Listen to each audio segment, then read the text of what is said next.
2003 Honda Odyssey, and I'm going to be turning off the maintenance required light.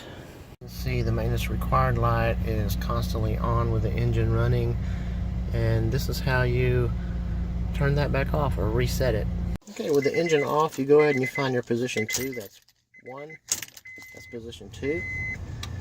And that's the position you want it to be in when you're pressing down the reset button.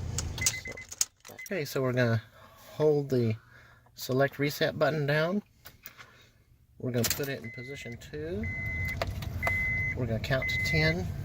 1, 2, 3, 4, 5, 6, 7, 8, 9, 10. Of course, it went off in 7 seconds.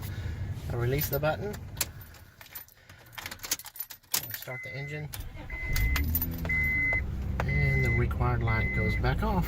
That's how you reset the maintenance required light on a 2003 Honda Odyssey.